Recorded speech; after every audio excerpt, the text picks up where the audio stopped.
We are live. So, hello, welcome. We will just give it a few more minutes. It's about 3 more minutes before 8 o'clock. And, before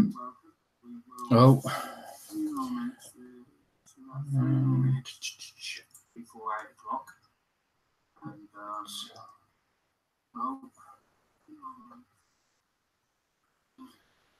let's get that out of the way before we start. So obviously I've forgotten to turn the sound off on YouTube. Let's hope that's the only glitch for tonight. So I don't know how many we got in. I'm not quite sure. So Bob was first in, then Rob, Bob and Rob, and then Gordon's dropped in.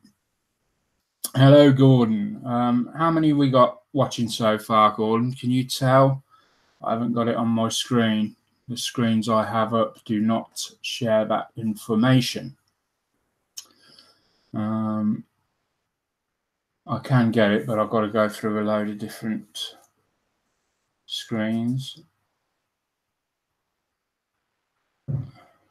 Let me just... where are you? Is it that one? Ah, 9. Okay, we'll start then. So, welcome back. Wednesday night again. It's the 3rd of April. It's really flying round this year. It just doesn't seem minutes since it was like, you know, Christmas had just finished, and wow, it's yeah, it's really flying by. So we're already in April. Oh, where to begin? So actually, one of the first things I wanted to get out of the way was an announcement of sorts. It's not really an announcement, a request. So we all share our video channel links in between or ourselves. And I've only got one sort of thing that I like to stick to when it comes to that.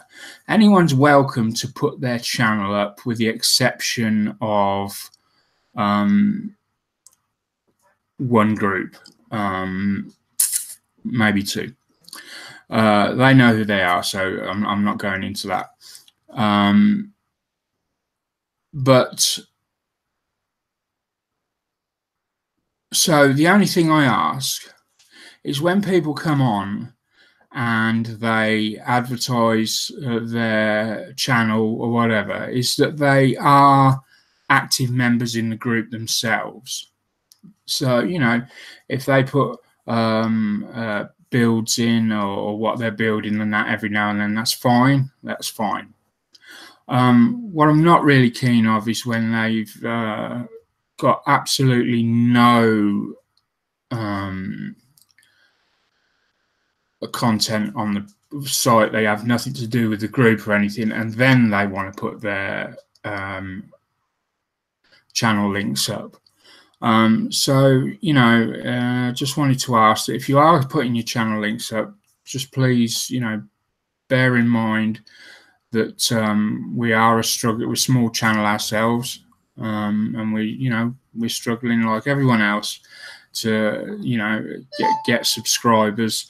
And I have no issues with anyone advertising everything they do, as long as they are active themselves. Like I say, with the exception of a few people. But I've already they've been spoken to about it, so they know. Okay, right. So, with that said, what have I been doing this week? Well, quite a bit of work on this here. you know, this was the first big tank I've built, and I've really enjoyed this.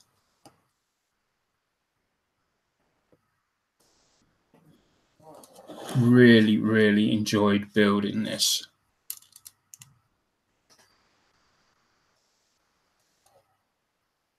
So let's see where we're at. There's so much that goes into these tanks. I know it doesn't seem a lot. A week's work on here doesn't seem an awful lot, but when you think this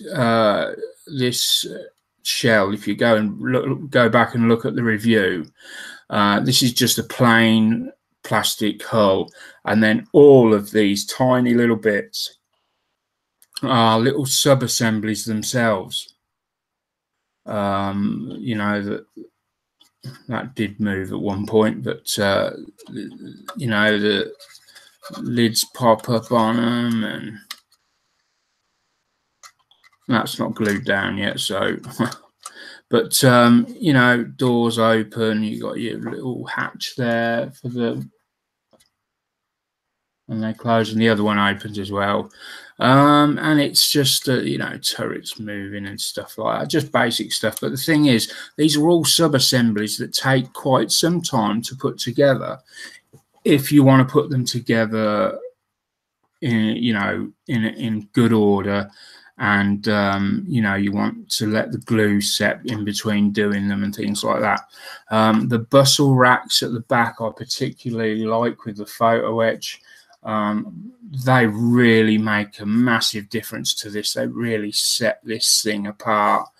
I've really enjoyed building this tank, and I know I believe Colin Fester 67, he had a similar experience with a tank. He built a tank, and it sort of, he really enjoyed that as well.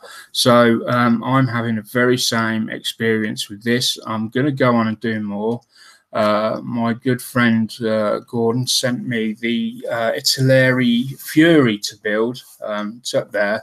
I will do a review on it. I know it's an older kit, but I'm still going to review it. I like to review everything I do on the channel. It's sort of, it makes like a history diary type thing for myself to look back on, to see how I've improved over the years, or not improved, as the case may be. And yeah, it's amazing. There's so much detail goes into these when you put them together. It's not like a plain build at all. I know that sounds a silly statement, but it's not. They're two completely different, how you approach them, how you treat them. It's yeah, amazing. So yeah, I'm really enjoying that. And then obviously we've got the explosive reactive armor that goes on the side. We've got the tracks over there.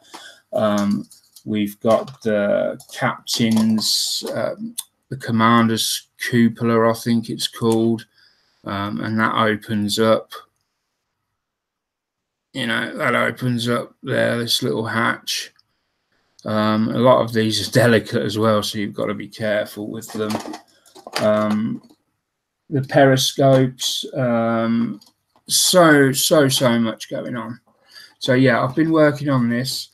It's a new way of doing it, in that I build almost everything up and then prime it. So that's new for me. I'm used to painting the parts and then putting them together with the modern jets and so on. So yeah, this is completely different, and yeah, really enjoying it. So I don't think I'm going to be too long now before I'm looking at putting the primer coat on it. Maybe even next week we may see it. Dare I say it might be done? I don't know. It's a big ask. Normally when I say something like that, something goes wrong, and like I'll drop it. We'll wait and see on that score. So the other thing that happened today, the postman came with a rather unique package. And this is what came.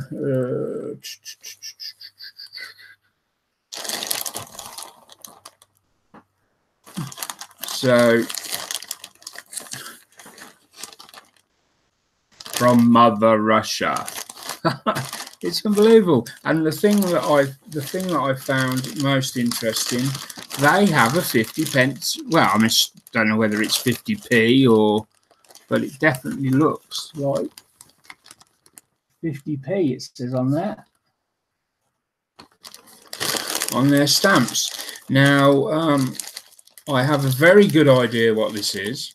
Now, I'm not going to open it now because I want to do a full unboxing or unbagging, as the case may be, a full unbagging of this on a separate live stream, or not live stream. Well, yeah, it will be a live stream. And I believe this is a laser. So this is the start of the laser side of this channel. I'm hoping to bring laser into the modeling in some way, shape or form. I don't know how yet. I've never worked with lasers before.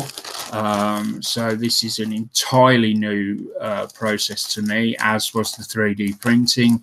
So I'm going to be completely in the dark on this. And hopefully we will work through it together. We'll do some sort of, you know, putting it together, seeing how it works, and yeah. So we'll go along them routes and see whether there's any interest in it. So that there is the laser. If you want to see that unboxing video, then come back in a few days, or at least subscribe to the channel, and when it goes up, you'll get it. If you click the little bell icon, you'll get a notification, and you'll be able to watch it from there. Sorry, just have a drink. Right, so on to the main event. Now, I've been working on Revell's 172nd Flower Class Corvette, otherwise known as the HMS Snowberry. And many people know I've been working on the hull, and I've had a few different, I've tried a lot of different ways of creating barnacles, of making the hull look more worn, and you know, just trying to make it look worthy of a ship that's been at sea for a while. So with that, I posted the first lot of pictures up of the barnacles, where I used basically a railway N-gauge micro turf to try and simulate the barnacles. It was very well accepted. A couple of people mentioned that it was out of scale, but I was never entirely happy with it. I wasn't happy with the color of the hull.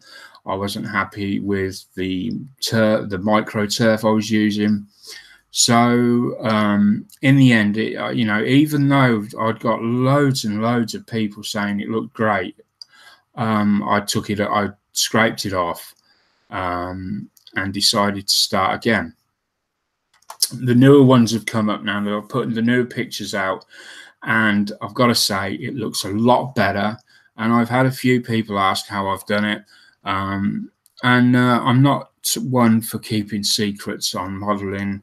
I know there are some out there that, you know, try and keep certain parts of what they do, you know, a mystery, because I don't know, they think it's going to, you know, give them an edge or something. I'm not like that. So I intend to show you how I've achieved the this effect. And yeah, so sometimes as modelers, especially if you're low on finances, at some points you've got to think outside the box. Now, I could have probably there's somewhere that sells barnacles. I don't know whether that you can buy them or not. I didn't look because we didn't have the money. So I had to think outside the box, and I had to look around me at what I'd got to try and find something that was similar. So I looked a lot on barnacles. I researched them quite a lot. And in the end, I settled on what was going to be used. So let me just get the hull over.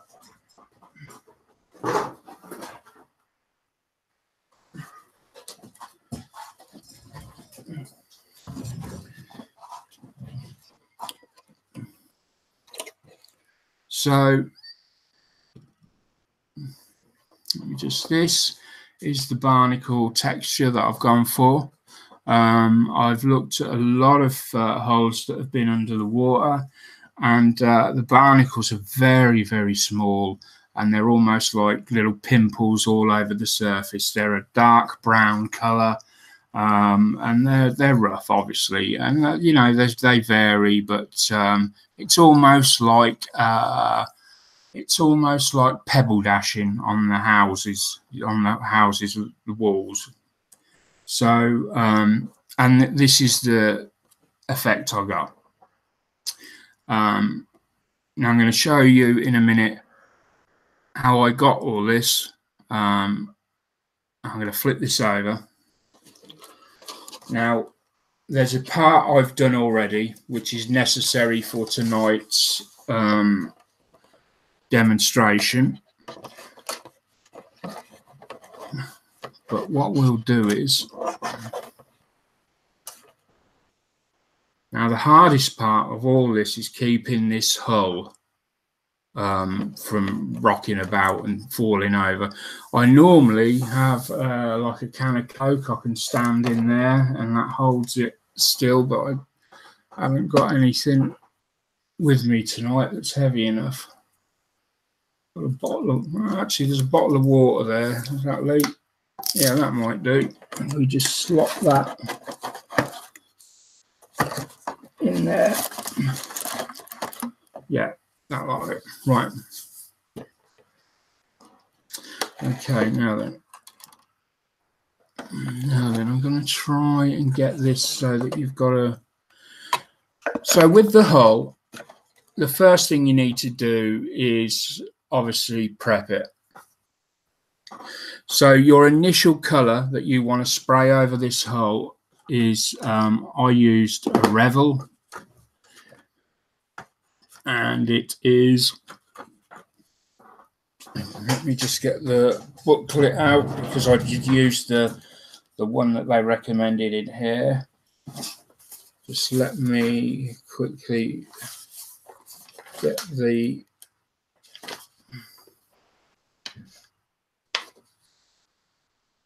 let me get this up. 18D2. Oh, come on. Is it at the back? Well, here we go.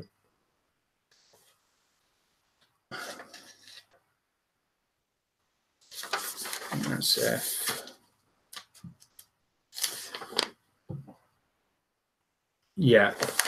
So initially you want purple red to go down as your hull. And use your curved line to go off, mask that off, whatever you need to do. Purple red. Now the purple red is the dark color. You can see it primarily on this rudder here. That's purple red there. Once that's gone down, what you need to do is then go along and create your water line, which is basically just I used some Dale Rowney Artist Acrylic ink, and I sprayed that on along there. be careful, because once this goes on, you won't get it off. You'll have to respray because it's acrylic and you're spraying it onto acrylic. So I use that. And then I use the N-Gauge micro turf again, and I just sparingly glue that. Well, I don't glue it. I basically stick it down with some of the Pledge furniture floor wax. So you just basically dampen the turf down, and it will stick to the side when that Pledge dries. So with that, you then want to come over with a brighter red. So you use a much brighter red. I used, bear with me, what colour did I use? Right, okay, here it is. So for the paler red, I used Fiery Red Revels 330, and I added a small amount, a tiny amount of white, both of them silk matte, and I put a tiny drop of that into some of that, so probably about 25 to 25% white, 75% red. With that mixed up, I then go over and very lightly spray in, sort of just, you can see where I've just given it sort of highlights, if you like. Just certain areas are darker than others, so just to get that general worn effect on it. And you can see it's worked really well in some areas where it's sort of mottled there. That was great. And that gives it a brilliant finish, this mottling, love it. So once I'd figured out how I'd done that, because that first one was a mistake, I then started going around and making the same everywhere else. Once that's dry, you can seal it with your sealer of choice. And then we come to doing the barnacles. So we do have a tiny problem in that the stuff I'd set aside, it has dried off. I thought it's not completely dry. Well, we'll do the best we can. So what did I use for the barnacles?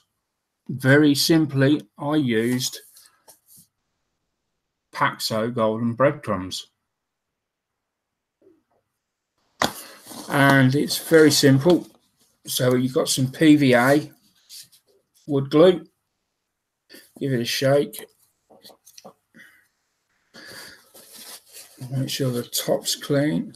There's no rhyme or reason to barnacles. They just spread and grow at their own rate.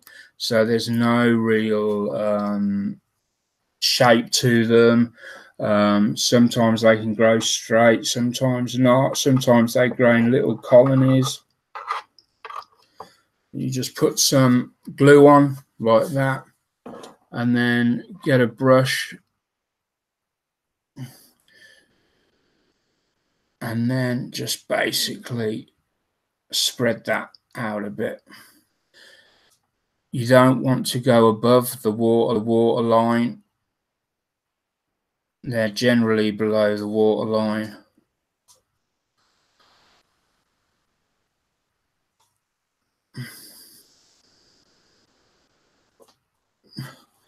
And then just make random little areas of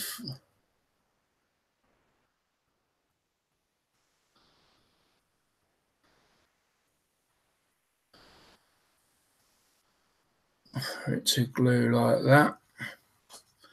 Put that back in the pot to clean, and then you're going to sprinkle these on.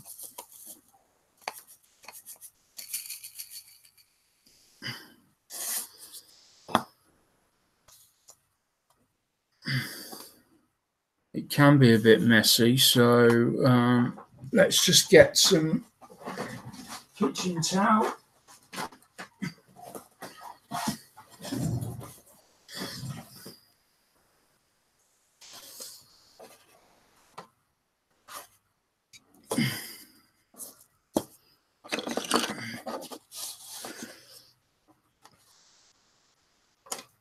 There we go. Hope you can see it. Let me try and just tilt it a little bit more so that you've got a better view.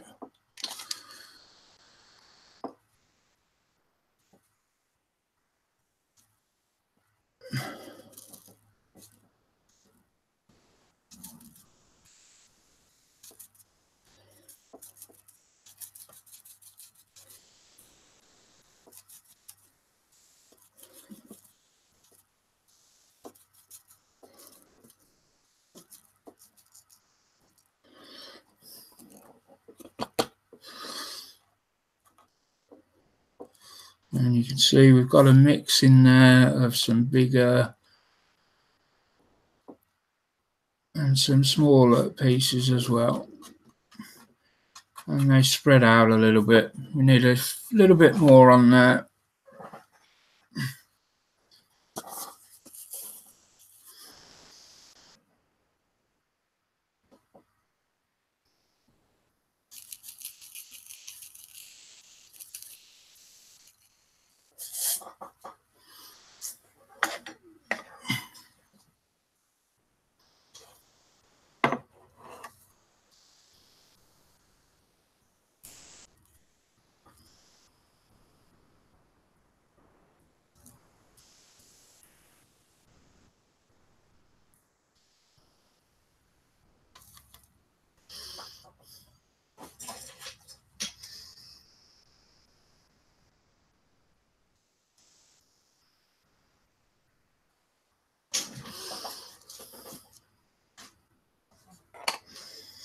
Alright, so that's on there. Just give that a bit of a... Take this bottle out now so that I can...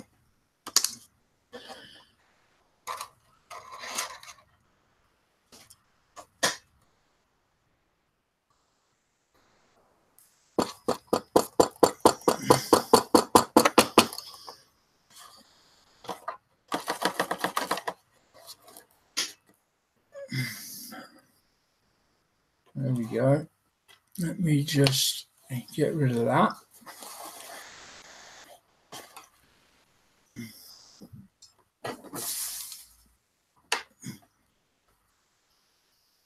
Brilliant.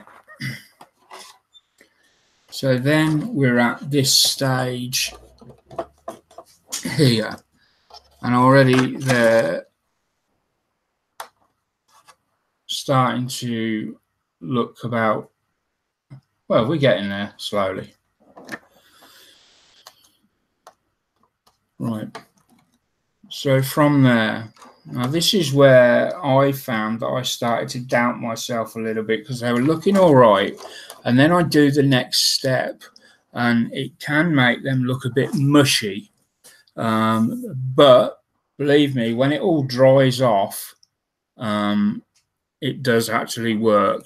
And I think this is probably essential to take it from the pure look of breadcrumbs into, you know, something that's not, so to speak. So let me just make sure I've got the... So again, you want to use your sealer of choice. This is just Pledge. And you just want to add random drops to the top, let it soak through. And it does two things, this. it seals them it acts as another sort of glue, and it also seals them in from above, so there's less chance of them. Well, they shouldn't go mouldy because you've got them all sealed in. I don't think breadcrumbs go mouldy anyway. I remember using them a lot when I used to go fishing. Just kept them for...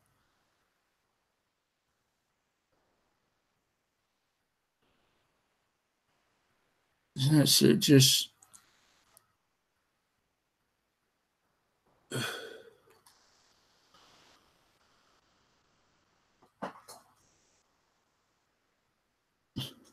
and just seal them in like that. Now at this point, you've got to leave it. You've got to leave it for a good couple of days so that it dries off completely. Now then, this is where we may have a problem, because I done this afternoon and I was hoping that it would be ready for me to show you the next step. It's not completely dry though.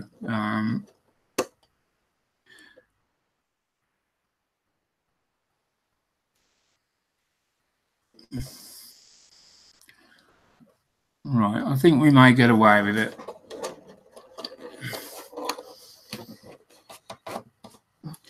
Right, so just bear in mind that normally this would be left for another couple of days before I touch this. So I'm just going to move the camera forward if I can, so that you've got a good view.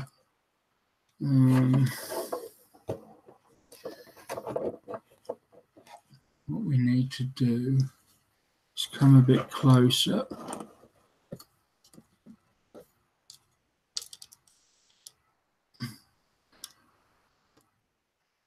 And go down there. So, right. It's about the best I'm going to get on that camera. So the first thing we're going to go straight in with is we're going to use UMP's sand wash.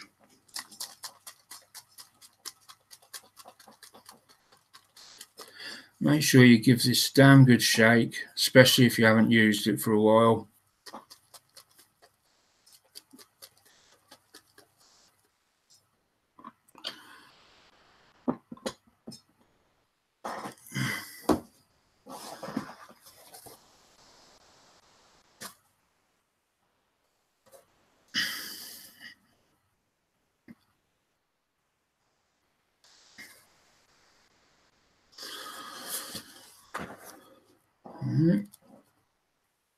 And pour a little bit in the cap because I don't like to use the bottle.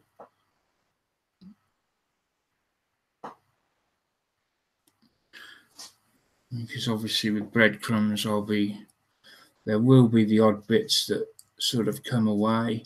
And then you are literally just dabbing colour on. And this one really, apart from anything else, it goes through to the red and it makes the surface around, it sort of goes into the surface around the breadcrumbs and sort of makes that pale patch beneath where the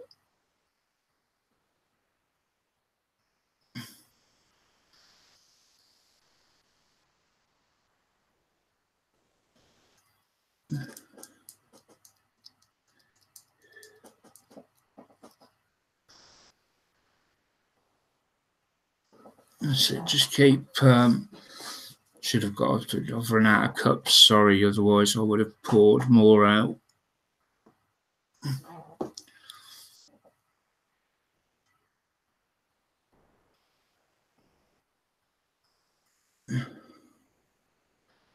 And again,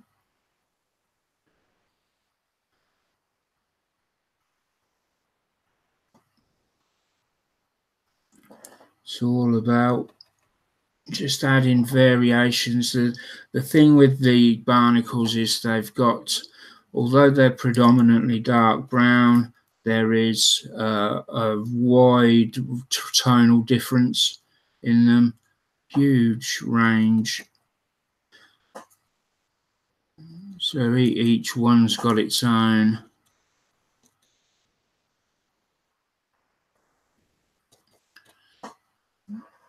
range of colours. Now, what you've got to think is, we know this is these are breadcrumbs, but this is only to look at from. So, somebody looking at this from, I don't know, 3 feet away,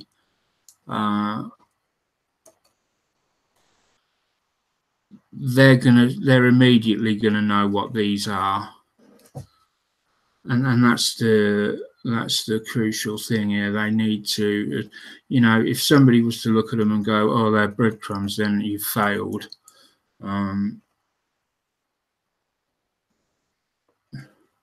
But I've shown this to countless people, and they've all come back and said, yeah, Barnacles.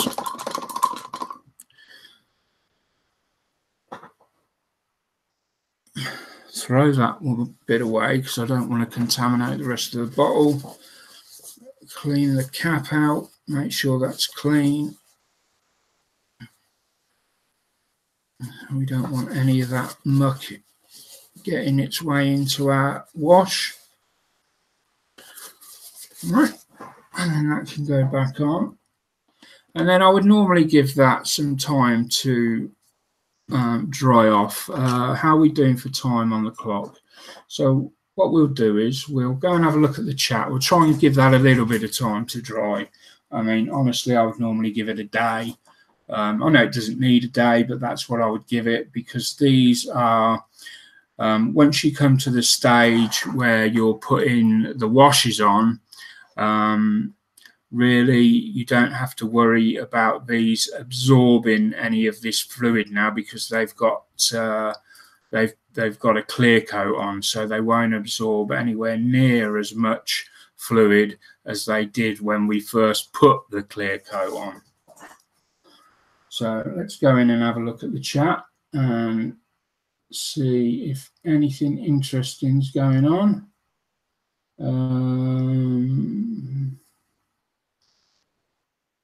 So we've got the German 3D printing nerd says, hi there. Just dropped to 8. Yeah, it's on about the hit the like button, y'all. Yeah, hit the like button. Cool. Are you going to Cosford Sunday, Mark? No, there's a couple of reasons. I didn't know there was anything on at Cosford for a start.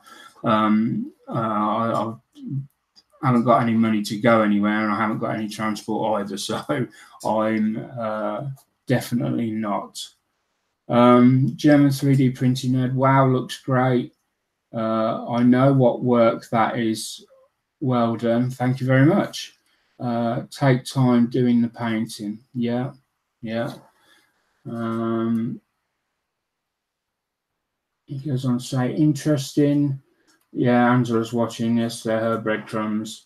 I don't know what to say about that. She didn't know I'd used them. I just came in and showed my parents were at the time, and I was showing my mum. She said, "Oh, what are you doing there?" And I said, "I've done these Barnacles." And what you use out there then? I had breadcrumbs out of the cupboard.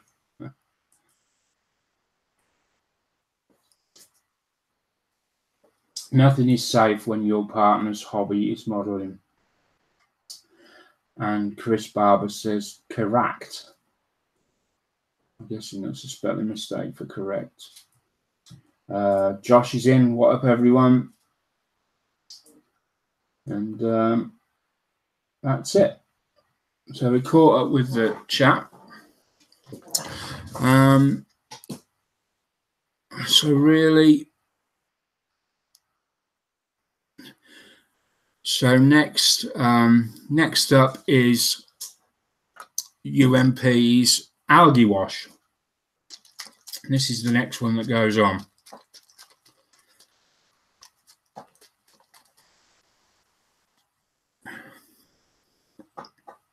And we're going to do the same, exactly the same. We're going to stay away from the edges a little bit so that it, no, sorry, we're going to be more to the edges, that's it, with the algae wash. I'm just refining this myself, just looking for something to use. Bear with me. Oh. Got a jar here with some. There we go. We can use this. Save me having to destroy my bottle tops. Did I shake that? Yeah. Right. So we're going to do the same.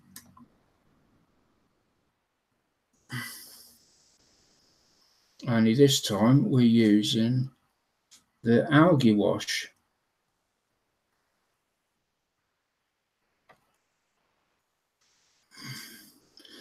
And this is going to give it that muddy, sort of yucky texture. And interestingly, for those that are interested, this line across the top where the water line is, I shall go along here with some of this and you know, add it to that water line at some point before it gets finished.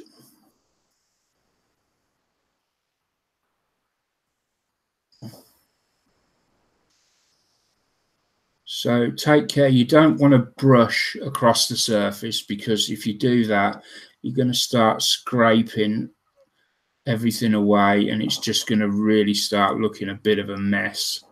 Don't worry if there's areas where it's sandy, where you've missed.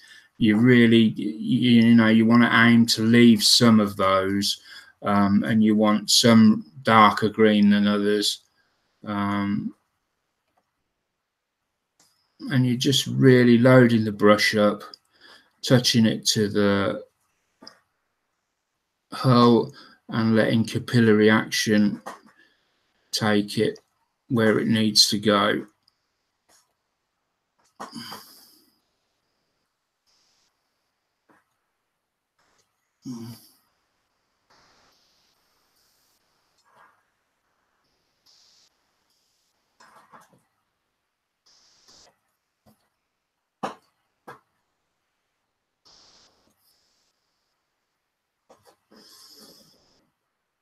And there we go. That's the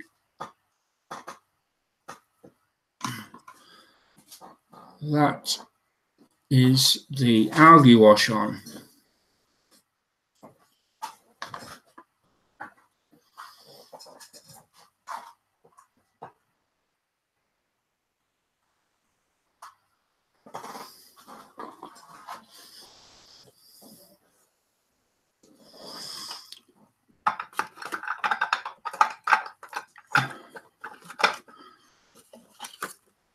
The final step is, again, UMP dark dirt.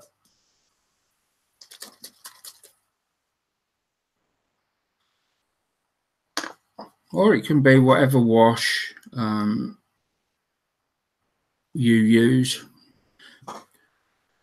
You know, if you use the flory washes, you can use them. That's totally up to you. It doesn't have to be a certain brand.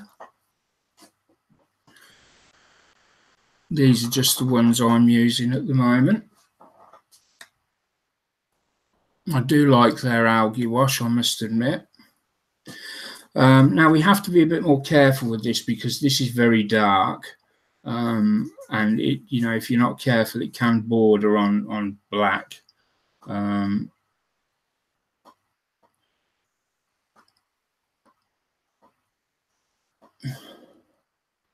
what we're going to do is this will be the end of our washing section, as it so to speak.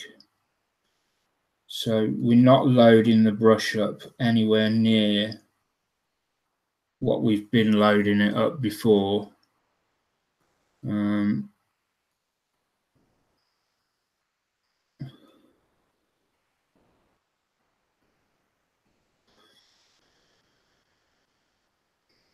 Just taking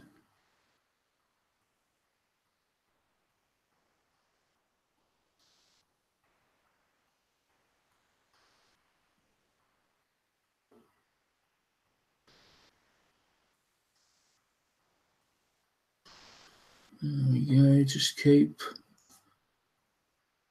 adding that. Now we go a little bit to the top there.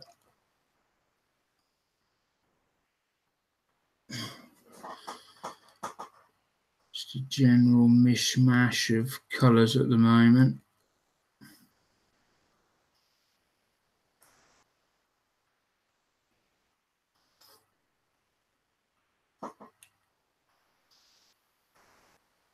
Again, we don't want to be brushing it on, or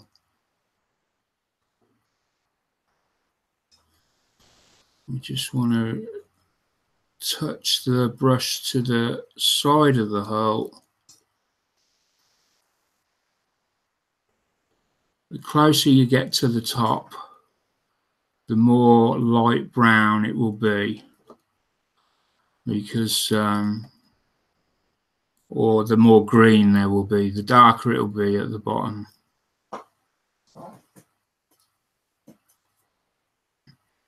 So already you can see it's got that really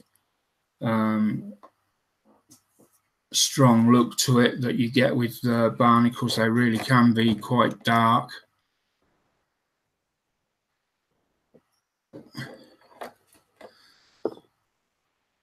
Now, the one thing we need to do is blend all that together now.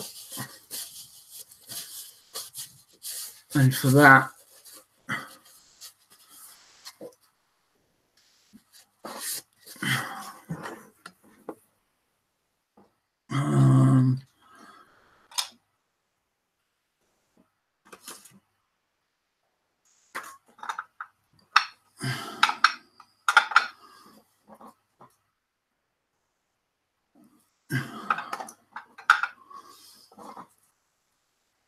we're going to use a Zandri dust. This is Citadel Zandri dust. It's quite thick.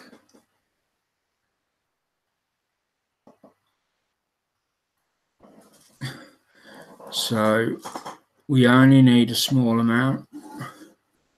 So you're going to use the filler of your choice. The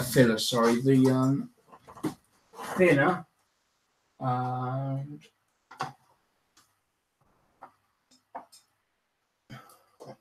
now, with this one, I believe I used Revel's thinner. Yes, I used Revel Aqua thinner with this. And I basically just mixed it up as you would any other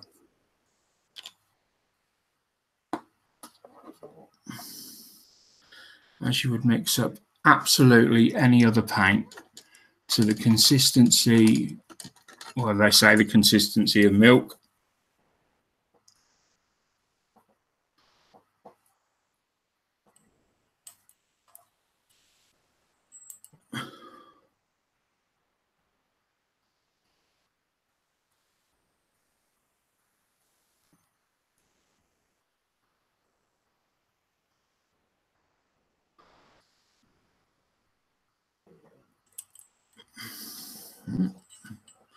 Just pop that there a minute.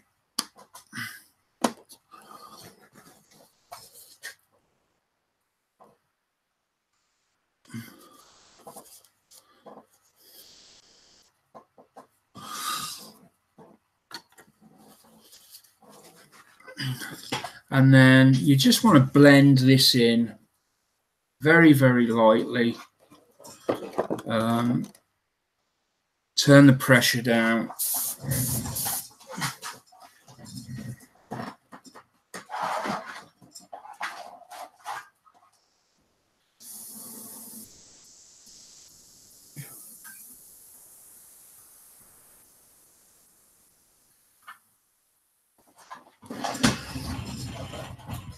So the pressure's turned down.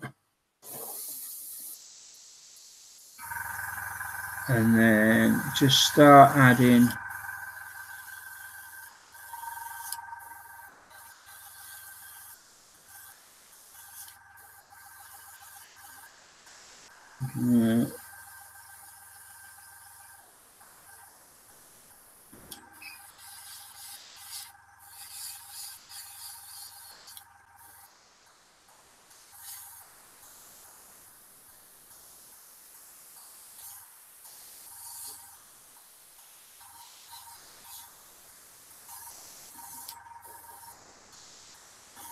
now the only problem with this, because I haven't left it to dry, it's blowing about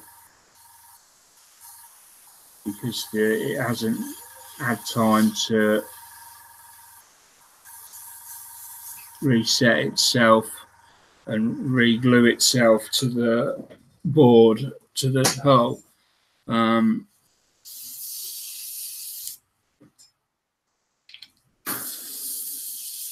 Yeah, that's okay.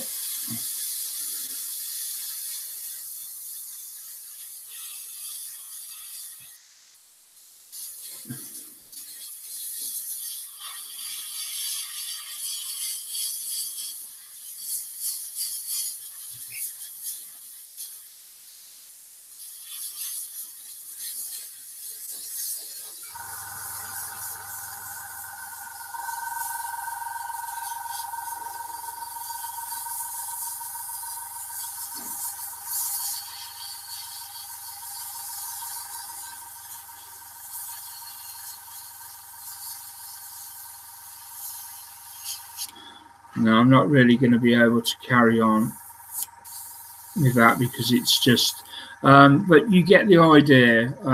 You need to let all them washes dry off. Once they're dried off, then come along with your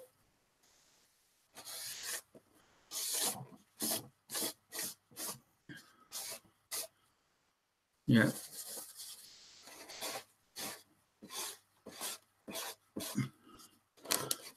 Yeah, I don't want to ruin it just for the sake of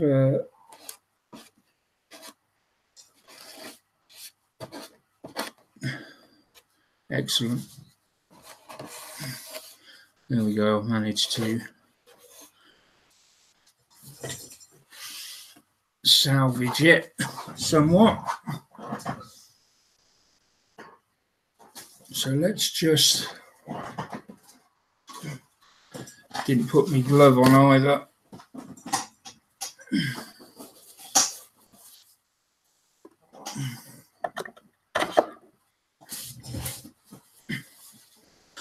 But that should give you what you're looking for. So I'll just bring that back up now to me a second. And then I'll flip this round.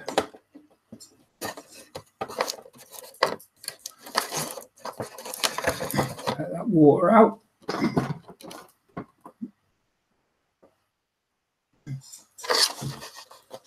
And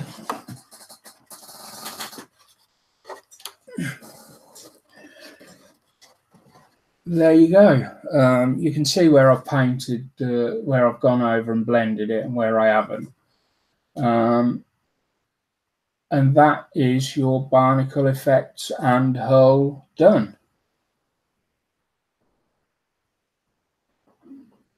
When I come back, I shall do those over the next few days.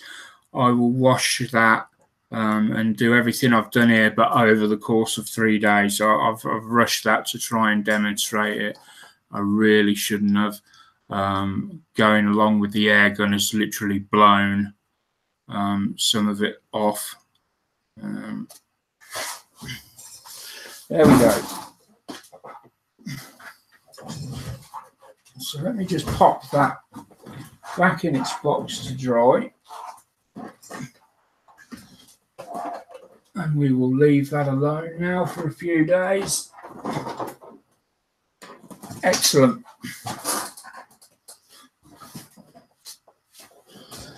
That was actually a lot quicker than I was expecting.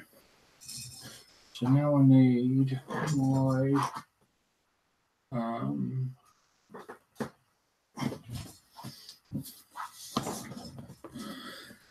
thinner.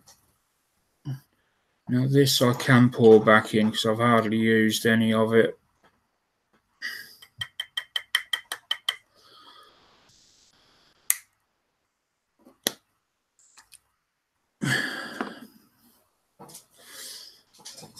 Turn the pressure back up a bit to help me clear it out.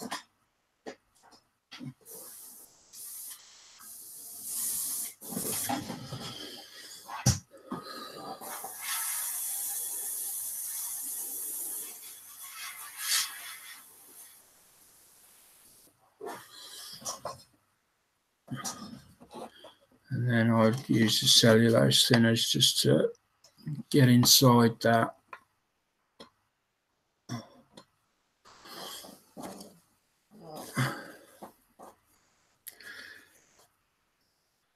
Oh, that brush is a bit manky. Oh well, the cellulose thinners will help clean that out as well. There we go.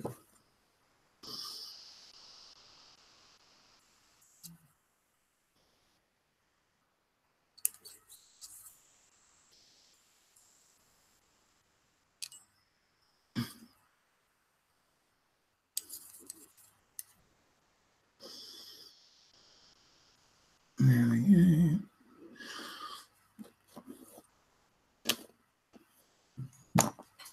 Throw that out.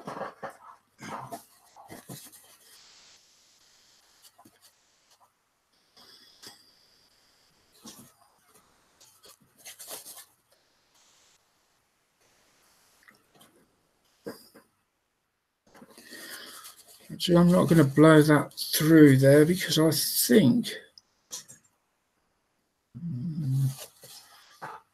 it might be time that this got a bit of a clean.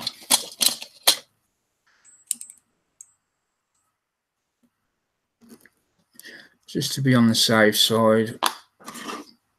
That brush was a bit gunky, and I don't know whether I've actually put a load of shit in there rather than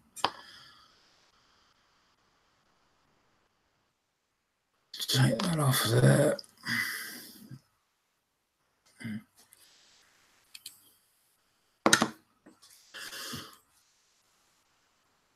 Push that through.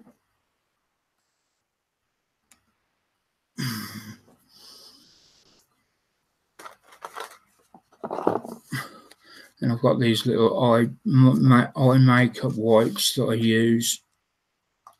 I'll put cellulose thinner on them. And literally just... There we go.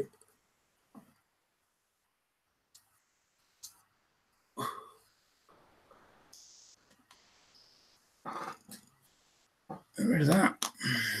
La, la, la. Let's just grab a few of those.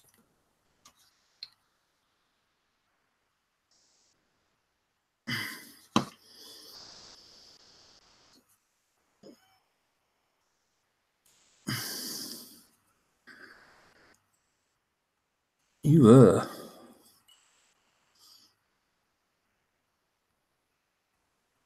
Get rid of that.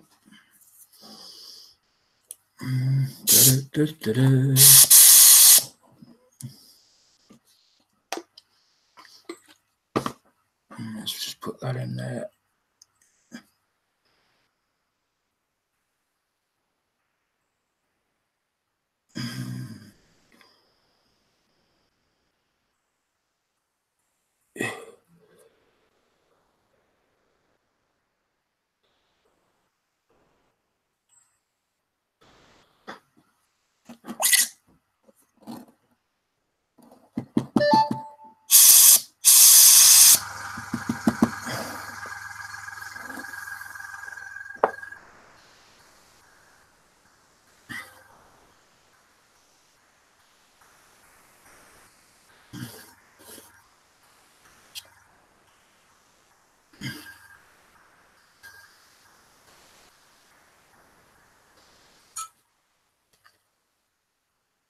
There we go.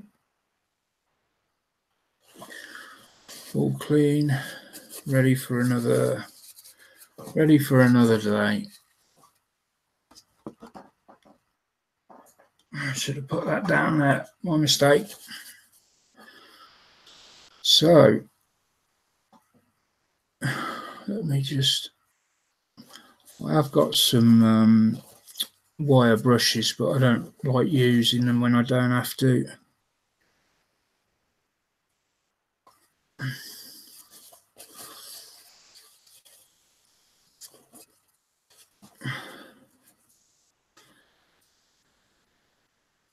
Try to keep anything that scratches or scrapes,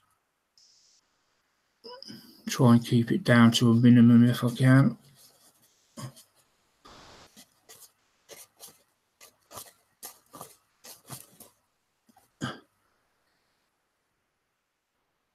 Yep, there we go. Right, that is good enough for me.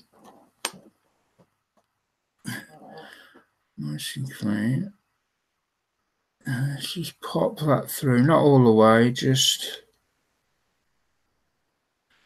make sure it gets rid of everything.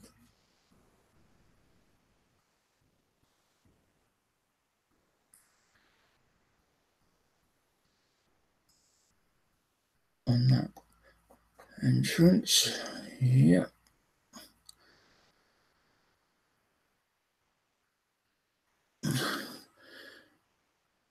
Because sometimes when you clean the needle and then push it through, it can carry a little bit of stuff with it.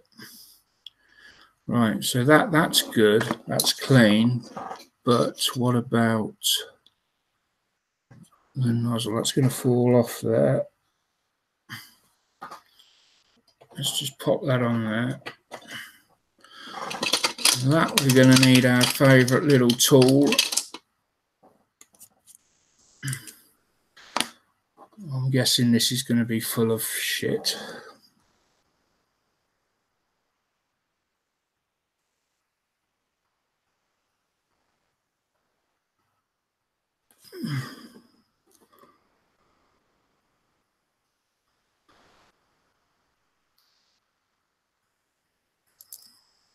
Yeah, a lot of this is wet paint, so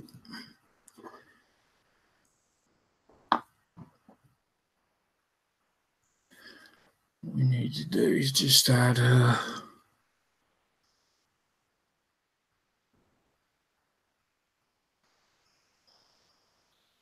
bit of thinner in there.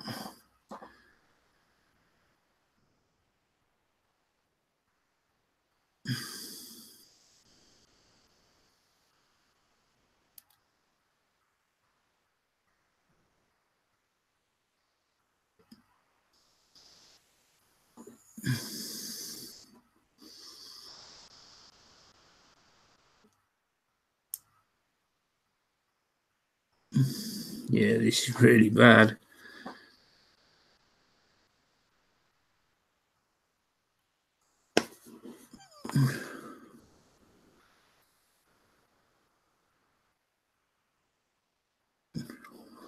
Wow.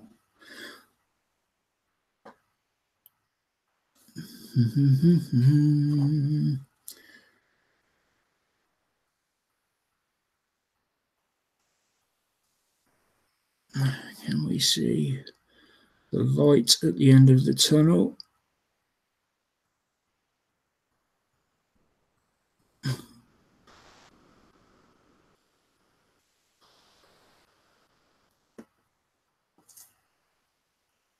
Yes, we can actually see all the way through there. So a lot of this is actually just on the walls of the nozzle. Bear in mind, it's literally just come out. I didn't blow any cleaner through the nozzle, so this is the wet paint that was in there.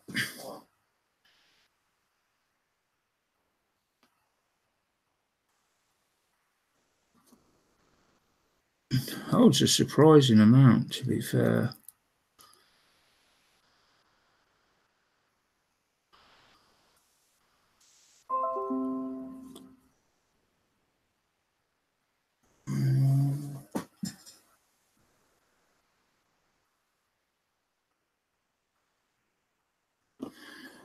All right. Yep, that's good enough.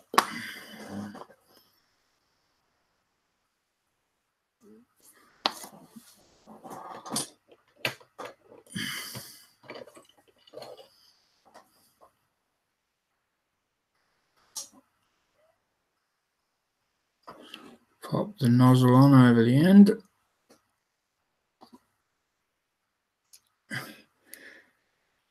And then the nozzle cap. Tighten that up by hand, and then we're gonna, now you get to know your own airbrush after a while, and I know that this one needs tightening up quite a lot, because otherwise air leaks in. Probably a fact that one or two of the seals might need replacing, or they're sort of wearing away. It's been about 3 years I've had this now, so and it's all I've replaced is a rubber, that O-ring there. Probably needs another one now. Where's there it is.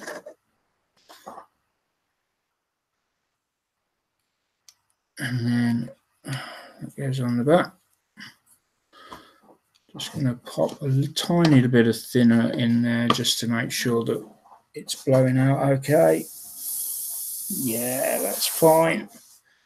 And always leave a tiny little bit in the bottom at the end of the night. But if you do that, remember what it is you put in there, whether it's an acrylic or a lacquer. Well, if it's a lacquer, it'll be gone by the morning because it'll evaporate. But it's always wise to know what your last item was that went through to prevent any sort of reaction. If you can, you're better off having dedicated brush, so all your lacquering goes through one brush, your acrylics go through another, and that way you never end up contaminating one with the other, because believe me, when you do contaminate them, it's a messy job cleaning. It's a bit like fat and water. You get that sort of gunk and it goes everywhere. So yeah, that's the reason behind making sure you remember what your last item was through there. So my suggestion would be, so if you've been working with cellulose, then I would suggest that once you've cleaned it out, you then let it dry, let it air dry, blow some air through with nothing in the brush and so on, and then blow through some acrylic thinner. If you're going to be painting with acrylics after you've used cellulose in it, blow some acrylic thinner through and then do your acrylics. When you finish that, you give it a clean, blow your acrylic thinner through, do the same, put it in reverse, let it dry out, and then put a little bit of cellulose thinner through, and then start using. If you've only got the one brush, that would be my suggestion. I'm not an expert by any means, but it's just things I've found that work for me.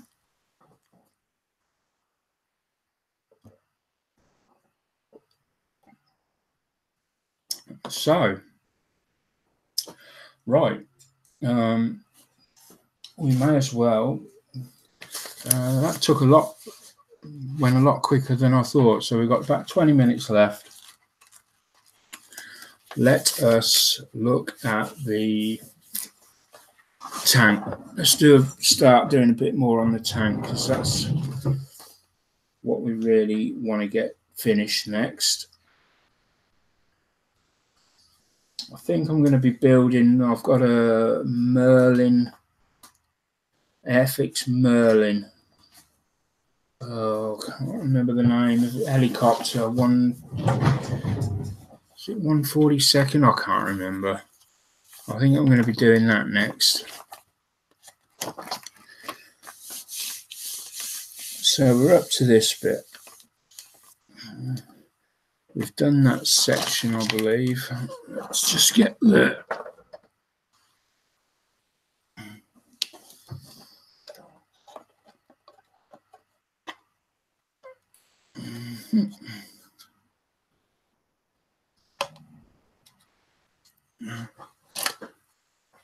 Put that over there.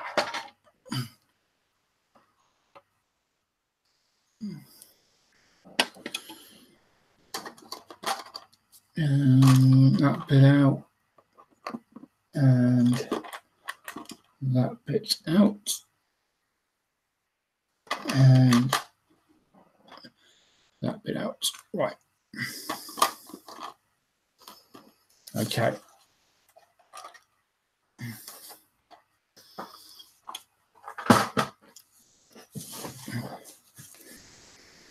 So I'm not putting the windows in because it says to put these windows in now, but I've got to paint all this, and the windows are quite chunky. They're about 2-3 millimeters thick.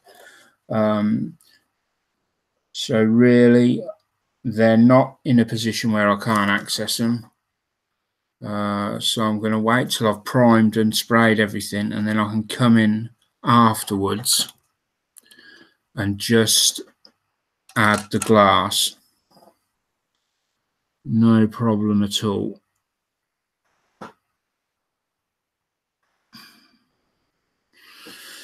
Right.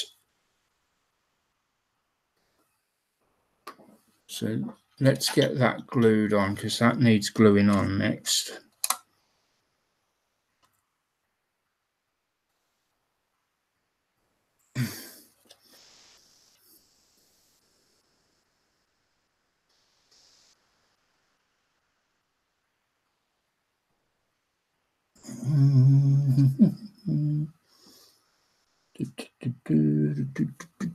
That's that bit there, isn't it?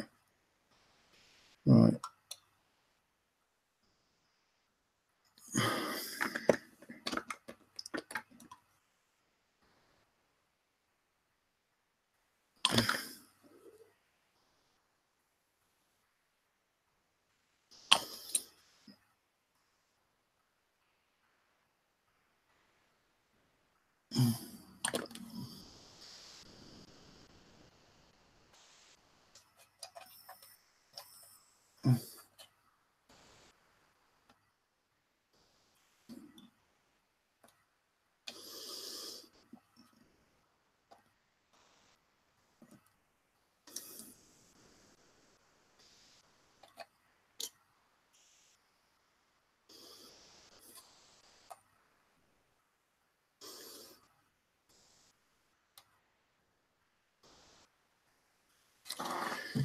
Not a very good, there's not a lot of real estate there to glue.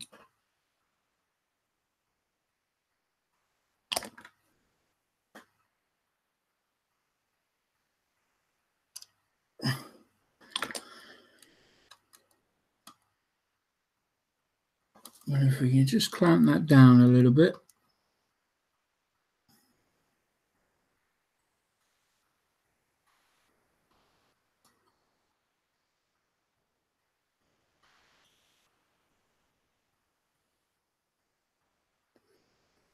There we go.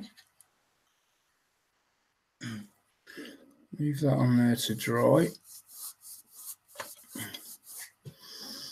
Right.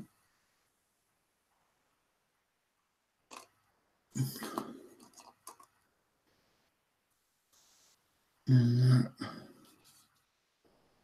we'll go.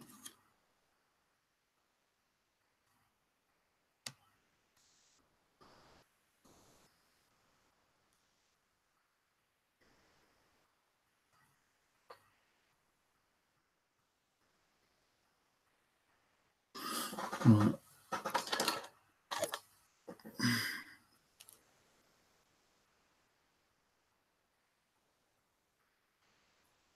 Just pull them little bits of plastic there.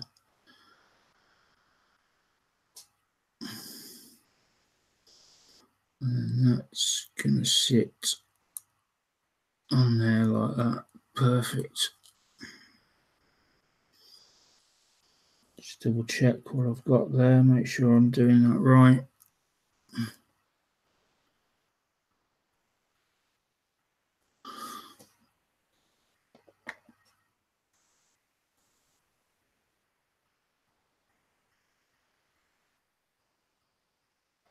Yeah.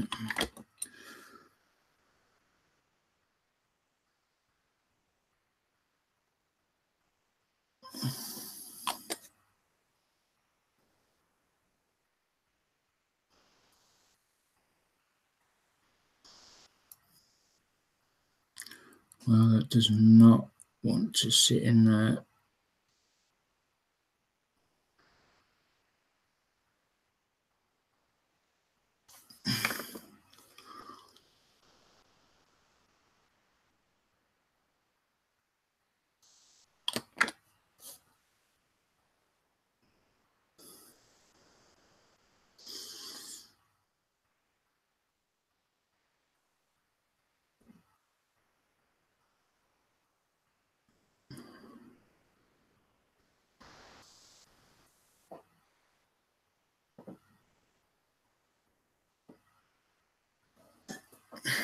Right, that's that one with a little searchlight going on there.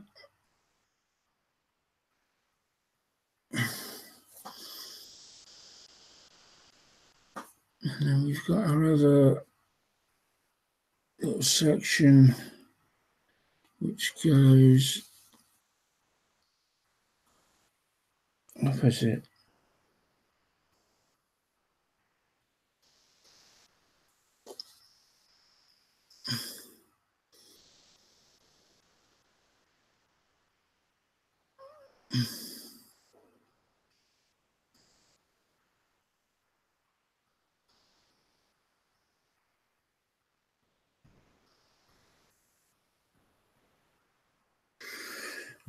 And I need to make sure I get this in the right position because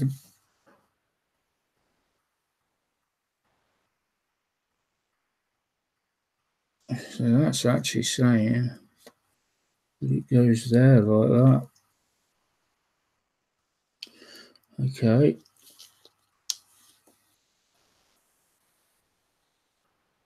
Okay.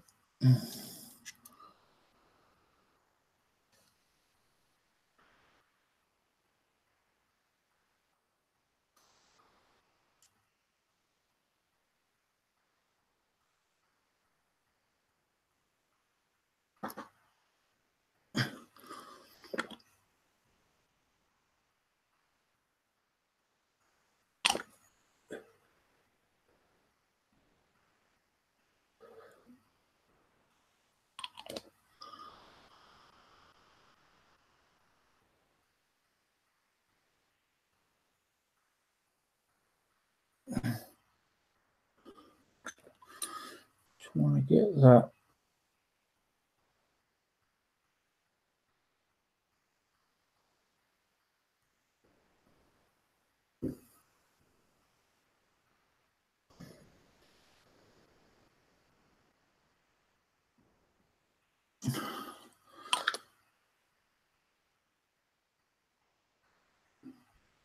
There we go. Hey, let's see. That's what I love about this. You make these tiny little sub-assemblies. So I love it. There we go. Little tiny command cupola, I think it's called. Oh, does it? Well, tell me. Yeah. shield, yeah, commander's cupola, that's it.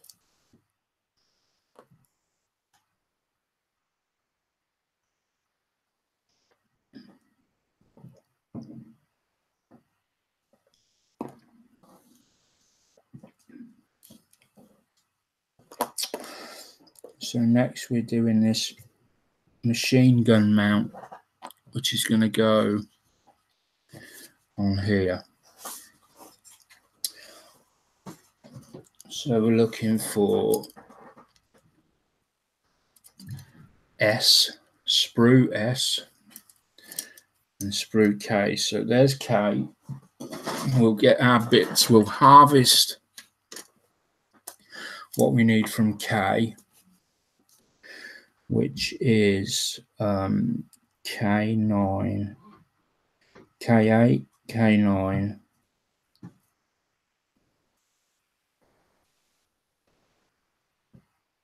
which is them two.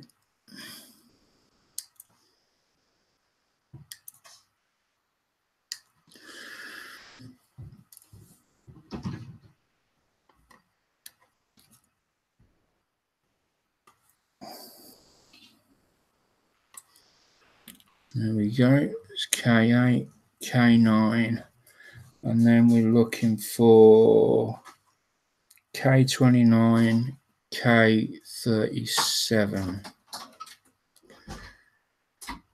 K29,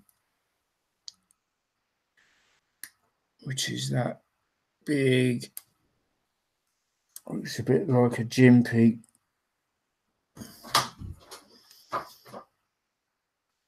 A bit like a gym peak. What? Yeah.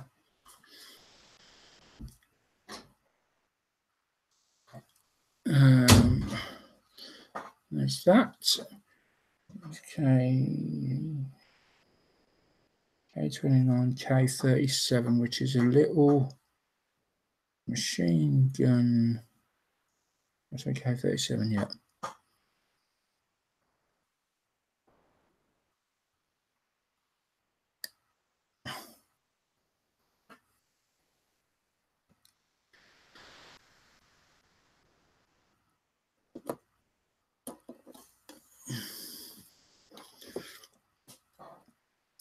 Right. Now we just need to find Sprue S.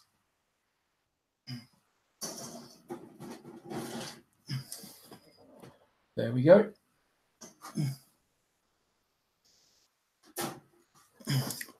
And S is S11, S25, S25 straight away.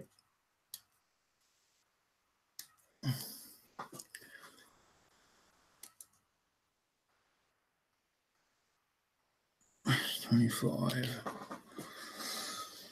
S11 looks like a little round wheel. It's going to be that one there.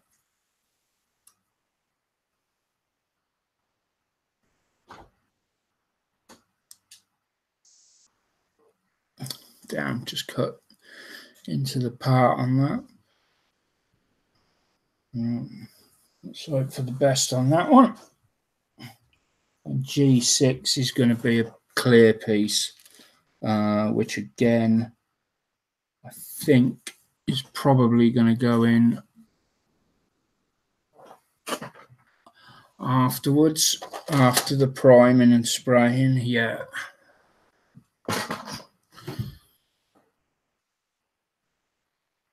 Right, so let's work on getting these bits together. Should be fairly straightforward. First things first, let's get the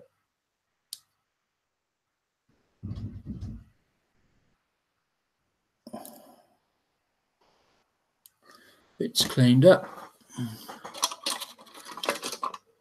before we do anything.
Just going to go in with a knife and just gently scrape that.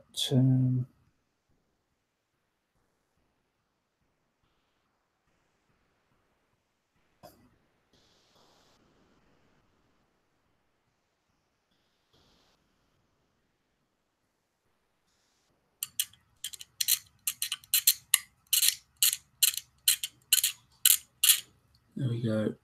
Same on the bottom.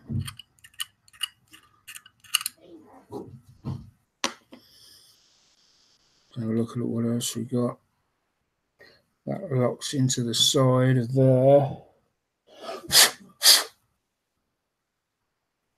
which I believe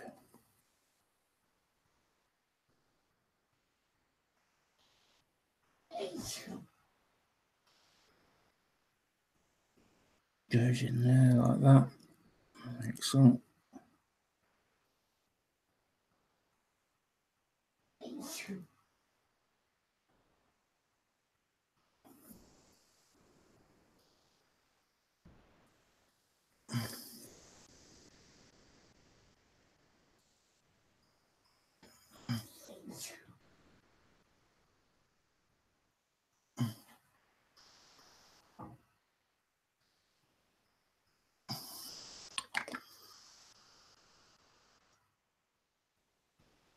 Right. That's that and that. And we've got the little swivel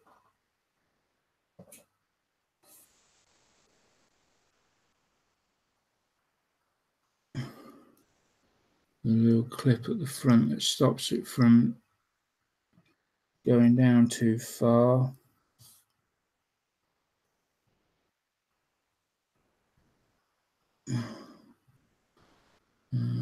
Just need to make sure.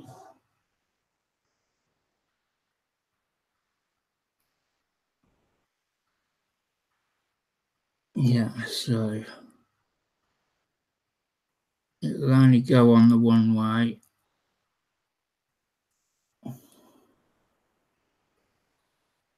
Oddly enough, how they've got it is wrong.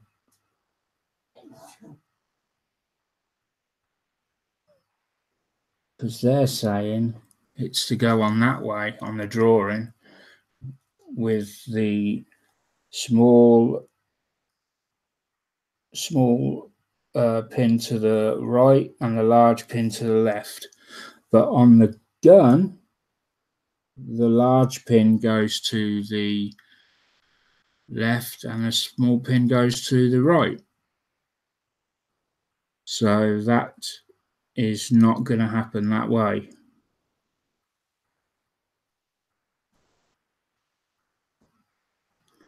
Unless, of course, I've got the gun upside down. We'll say nothing more on that. There we go.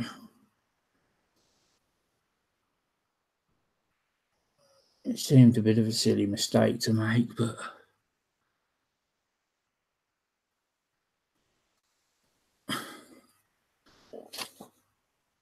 not as silly as spotting it and then telling everyone you've made it.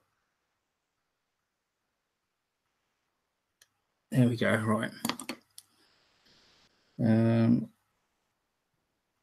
So then we've got that. And that's going to go on there like that. And the rear handle at the back leans forward.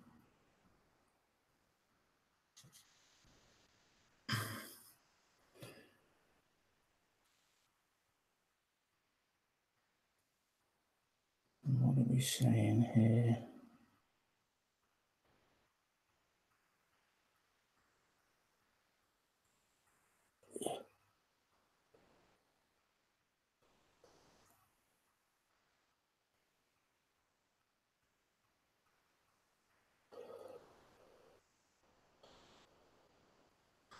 Right, this is going to be a bit fiddly.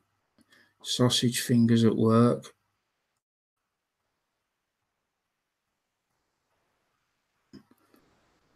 Come on.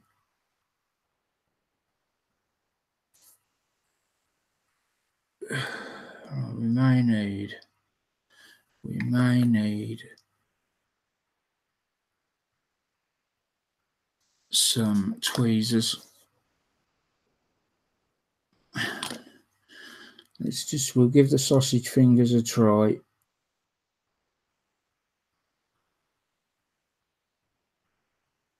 We'll give them a fair shot. There we go. And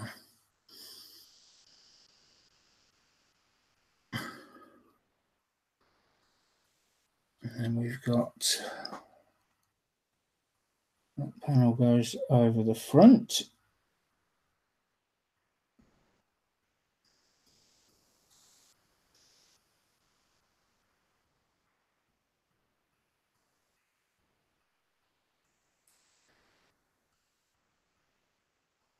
And I'm guessing, and it really is a guess,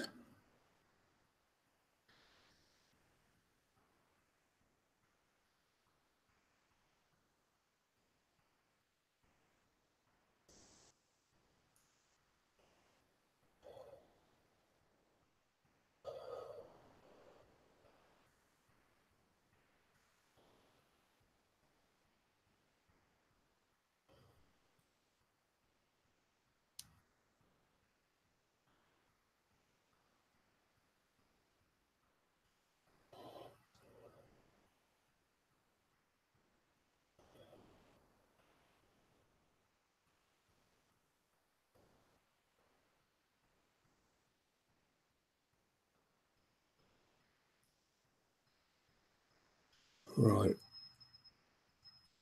That's going to be a bit of a pig to put on.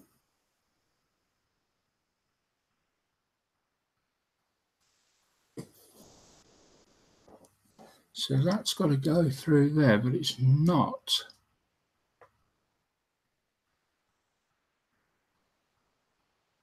willing to sit where it's supposed to sit.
Right.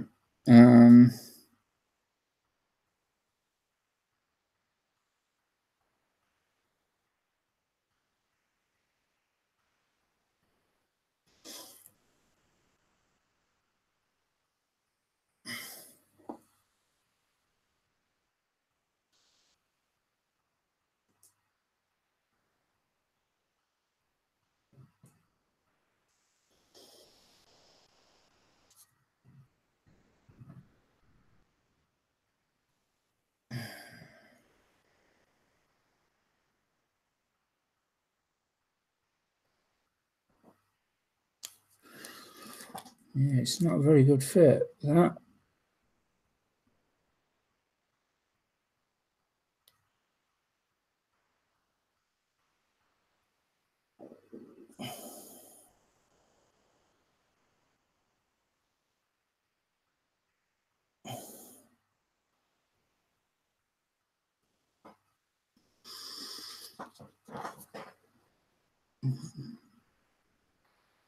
That doesn't fit through there, but I don't know.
I haven't really got it.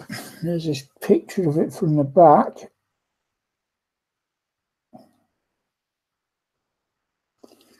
So, from what I can see, the front sight is just behind.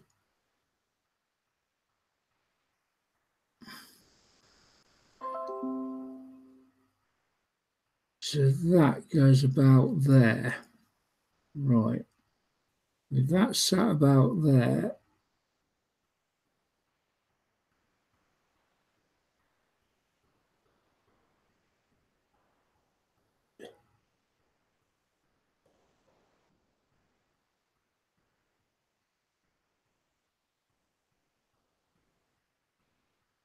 okay, right, I think that's how it goes.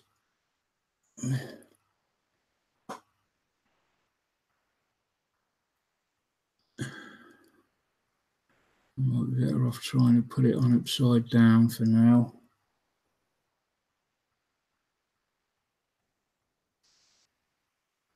Yeah, like that. Right, I get it. Okay. It's because there's two little pins on either side of that. I thought that they were supposed to slot in somewhere. But they're not. They're just part of the...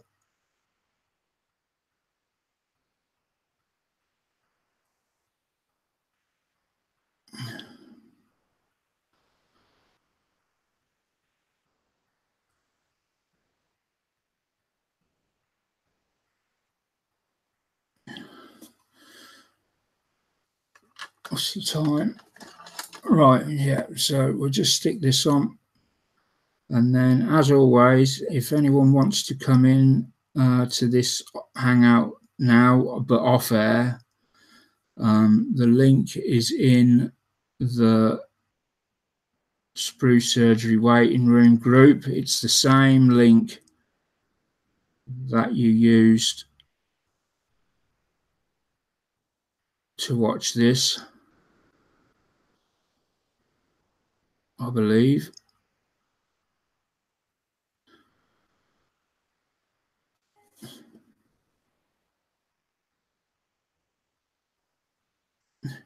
I'll give it a few minutes, and if nobody comes in, I'll go and refresh the link.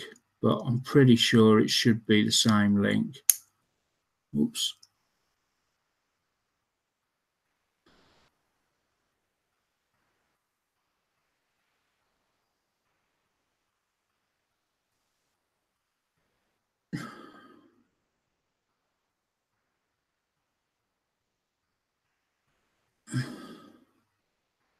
Gonna make sure that's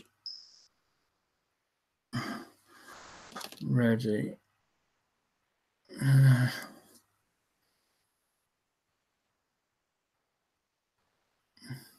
It's quite a smart little that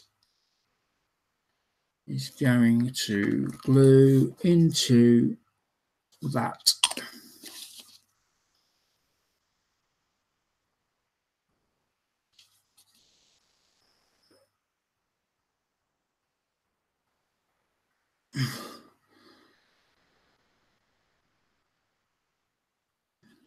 I probably shouldn't have glued that in, but it's going to be too loose without it.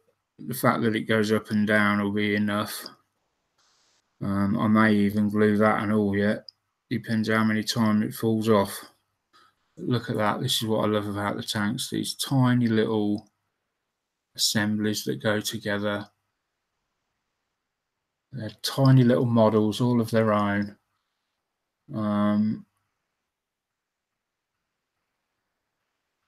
Yeah, maybe I'll get bored of them when I've, done a few. But at the moment, I just love them. So there we go. Anyway, so thanks for watching tonight. I hope that there's been some information there for you. Don't forget, we've got lasers, a laser inbox review coming. I've got some other kits to review, and I can't remember what we've got coming up. We're still working on the podcast. That's another new thing coming. And I've started 3D printing some figures, Predator and some others, figures, Game of Thrones and stuff like that. Contact me if you're interested. And apart from that, that's about it really for this week. I'll catch you all next week. Have a good week, be safe, and I'll see you soon.